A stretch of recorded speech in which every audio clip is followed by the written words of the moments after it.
Recording by माँ Saraswati recording studio गाँव। DJ Amit Tiwari अपहर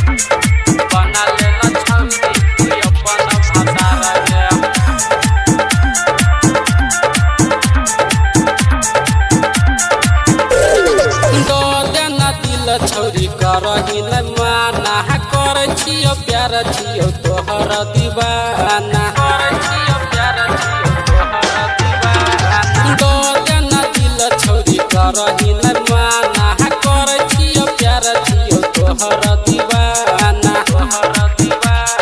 खिंचाइल न फोटो तू हमारा साथ गए तू हमारा साथ गए तू बनाइल न छौरी बनाइल न छौरी तू अपन भतारा गे जे कहत कीन देबो पैसी बाजार गे बनाइल न छौरी तू अपन भतारा गे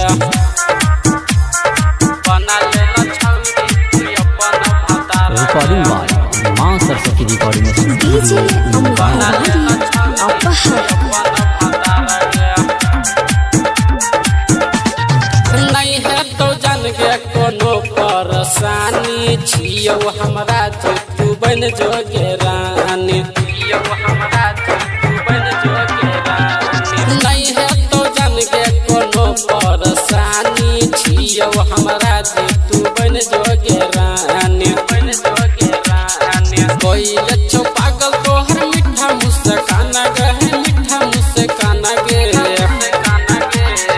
बनाइल न छौरी बनाइल न छौरी तू अपन भतारा